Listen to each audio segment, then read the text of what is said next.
2 వడలు తిన్నా. మిది 30 అయింది. ఆ, ఇదిగో.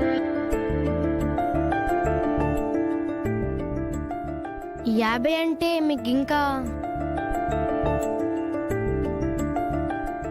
20 రూపీస్ వస్తాయి. ఉమ్.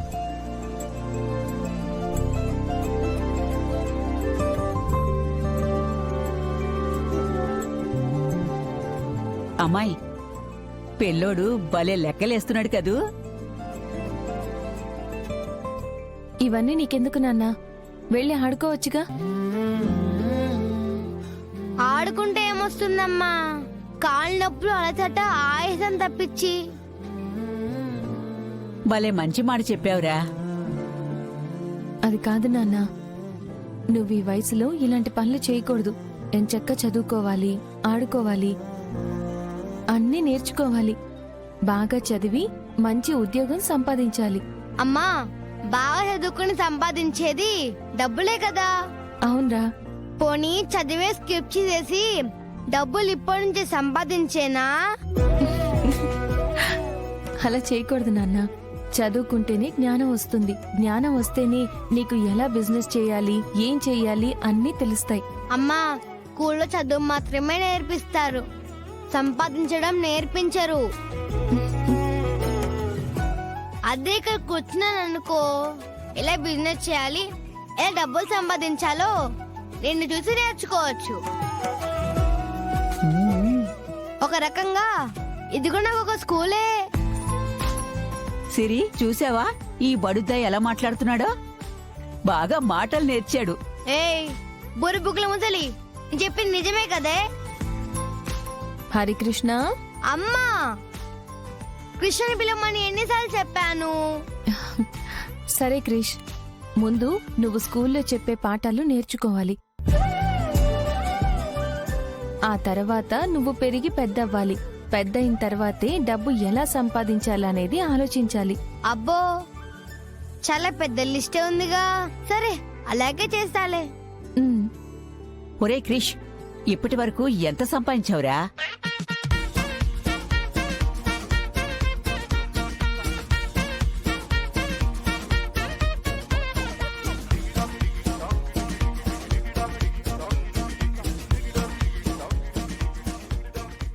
అబ్బా, ఎంతొచ్చిందిరా? చెప్తా నాగవే ముసలి. ఆ, అబ్బో, 6,540 రూపాయలు వ్యాపారం జరిగింది ముసలి. అమ్మో. మా అమ్మ చేత్తో చేసిన ఏమైనా సూపర్ గా ఉంటాయి. ఇలాగే మన ఈ చిన్న వ్యాపారం దినదినాభివృద్ధి చెందుతూ ఉంటే మన హరికృష్ణని బాగా చదివించచ్చు సిరి. ఏ బూర బుగ్గల ముసల్దానా, నా పేరు హరికృష్ణ కాదు, క్రిషు. ఏంట్రా క్రిషో బుషో, లక్షణంగా హరికృష్ణ అని పేరుంటేను. వస్తే ముసలి, నీకు టేస్టే లేదే. I am a super hero. Hmm, బామ్మా, మన వ్యాపారం పెరిగితే నీకు కూడా సంవత్సరం లోపలే ఆపరేషన్ చేయించచ్చు. నాదే ఉందిలేమ్మా, ముందు పిల్లాడి చదువు ముఖ్యం. పిల్లాడి చదువు ముఖ్యమే, నీ ఆరోగ్యం కూడా ముఖ్యమే బామ్మా. ఏదైనా నీ కష్టం తల్లి. రెక్కలు ముక్కలు చేసుకుని కష్టపడుతున్నావు. దానికి తగ్గ ప్రతిఫలం ఆ దేవుడు నీకిస్తాడు. ఏ ముసలి, నీకు ఆపరేషన్ అయిన తర్వాత నువ్వు నాతో ఫుట్బాల్ ఆడాలి, సరేనా? దేవుడు చల్లగా చూస్తే నీతో ఫుట్బాల్ ఏంట్రా, చెడుగుడు ఆడేస్తాను. ఇలాగే మన మీద ఏ చెడు కళ్ళు పడకుండా సంతోషంగా మన జీవితం గడిచిపోవాలమ్మా. బామ్మా, నువ్వు పొద్దున్న హుండీ పగలగొట్టి డబ్బులు ఇచ్చావు కదా, ఇదిగో ఈ డబ్బులు తీసుకెళ్లి హుండీలో వేయ్.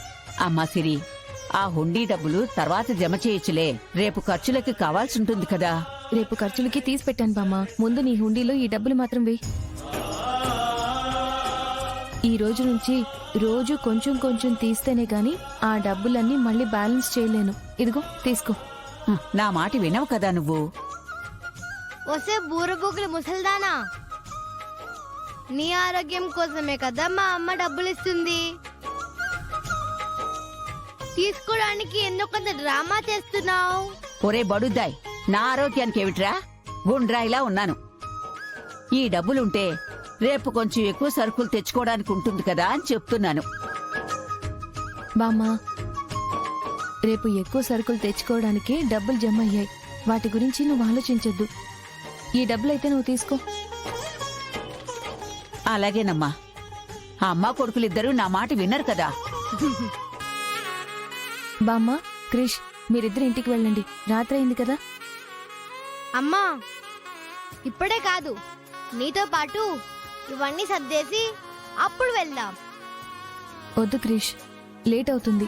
ఇవన్నీ సర్దేసి నేను నెమ్మదిగా వస్తాను. బామ్మా, నువ్వు కృష్ణ తీసుకుని ఇంటికి వెళ్ళు. సరేనమ్మా, రారా వెళదాం. ఊహు, నేను రాను. నేను ఇక్కడే ఉండి మా అమ్మకి హెల్ప్ చేసి మేమిద్దరం వస్తాం. మా అమ్మకి నేను తోడుగా ఉండాలి. రేయ్, నువ్వు నాకు తోడేం అక్కర్లేదు. మన ఇల్లేం పెద్ద దూరం కాదు కదా.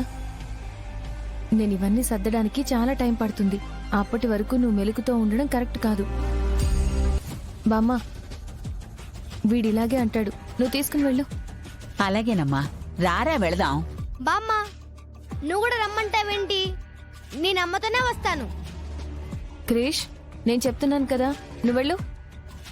రారా, మళ్ళీ మీ అమ్మ కోపడుతుంది. సరే పద. అమ్మా, నువ్వు జాగ్రత్తగా అన్ని సర్దేసి త్వరగా ఇంటికి వచ్చేయాలి, సరేనా?